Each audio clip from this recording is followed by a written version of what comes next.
Weh, Syakman, hang bukan pernah beritahu aku kau orang yang hang paling sayang, orang yang hang paling cinta adalah adik hang, Iman Ali. Apa cerita? Aku pernah cakap kau benda tu? Ya.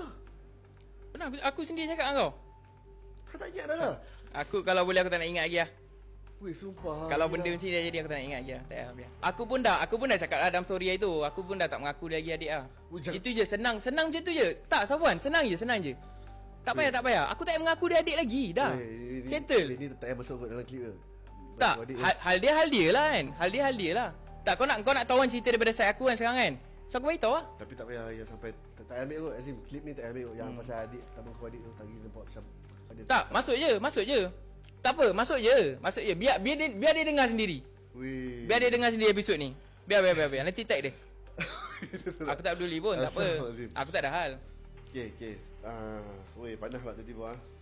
Aku jadi jam pula sekarang ni. Okay, Syakman. Sebab dia macam ni. Dia sebab hampa dua ni gila tau. Hampa dua ni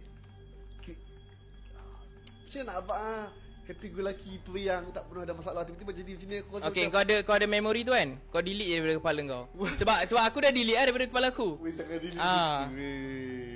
Okay, macam ni sebab aku buat sama-sama kan. Aku dah dengar banyak kisah-kisah seram kan. Ada yang cerita suami isteri yang ada anak 4-5 orang pun boleh bercerai sebabkan sihir pemisah. So adakah masa benda ni relate dengan hubungan adik-beradik hang? Mana aku pernah tahu kan benda yang masa macam relate kan. Aku tak rasa macam tu sebab bagi aku benda yang dia buat ni aku rasa aku tak boleh maafkan dia. Sebabkan satu benda ni je memang buatkan aku betul-betul macam aku dah tak boleh terima lah benda ni. Ada benda-benda pelik-pelik yang berlaku lah dekat apa? Benda-benda pelik yang berlaku seram sikit kan. Yang berlaku dekat aku baru-baru ni aku rasa kot. Baru-baru ni aku ada shoot satu projek video raya. Aku tak tahu disebabkan aku dah penat ke apa ke. Tiba-tiba masa tu pukul 3 pagi tau. Dekat dalam set lah. Pum, lampu padam. Lampu padam. Aku tengah duduk dekat bilik makeup ni. Lampu padam. Pum. So bila jadi macam tu, so aku macam, "Uish, apa hal ni kan?" Lepas tu yang buat aku meremang sikit adalah tiba-tiba macam ada bisik-bisik. Macam bisik-bisik ketawa. Macam tu. Suara lelaki, suara perempuan. Suara perempuan.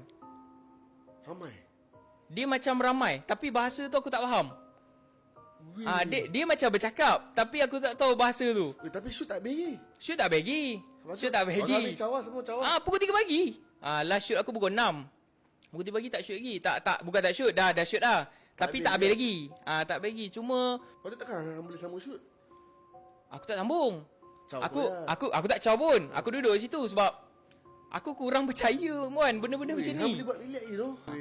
Gila weh. Ya. Lepas tu buka lampu. Lepas habis bunyi tu, lampu buka balik. Semua buka. Lepas tu bila hang lepas dengar benda tu, hang terus caw lah. Aku tak caw lagi sebab ada lagi satu scene nak kena settle kan. Ada lagi satu scene nak settle kan. Iya. Dia seram tapi benda yang lebih seram hang tahu kan kenapa aku panggil hang main sini. Okey apa? Aku memang nak dengar kisah seram hang tapi aku lebih menarik pasal kisah aku ni sebagai kawan kepada hangpa dua. Aku ni memang aku nak dengar kisah seram hang tapi aku lebih memilih untuk merapatkan balik hubungan hang dengan adik hang. Tak dapat kot. Ni dah ending lah. Ni dah ending Wan. Tak payah. Kau tak try lagi dah Wan. Macam aku cerita dalam aku punya story lah. Aku try fix dengan dia tapi dia tak nak communicate dengan aku. Tapi takkan tak ada satu benda yang boleh share sikit kan? Dah dalam aku panggil Amai ni. Okey lah macam ni lah. Aku beritahu lah. Semua orang pun nak dengar kan. Semua nak tahu kan. Aku dah post story tu kan. Dia sebenarnya pasal ada satu projek raya ni lah. Video. Dia pasal job lah senang cerita lah. Aku dengan adik aku ni. Dia ingat aku cantas job dia. Macam tu lah. Tapi padahal benda tu rezeki kot. Masing-masing kot. Kan masing-masing. Siapa dapat dia punya. Faham. Kau faham tak? Dia salah faham lah. Dia bukan salah faham pun. Dia tu memang bodoh. Aku malas nak cerita. Aduh. Okay. Takkan tak ada macam benda positif yang adik yang pernah buat. Selalunya bila tak payah. Kau tak payah borak lagi. Kau asal kau nak tanya lagi? Aku dah cakap aku tak ngam dengan adik aku. Aku dah tak nak mengaku dia lagi. Kalau boleh aku nak padam dia daripada muka aku. Aku tak nak jumpa dia lagi. Mak bapak aku sendiri pun tak ada apa-apa pun. Kan? Mak bapak aku pun tak cakap apa-apa. Apa yang kau nak bangkit-bangkitkan isu ni lagi? Dah. Dah guys. Habis dah. Aku tak mengaku dia adik. Dah, settle. Okay. So. Ha.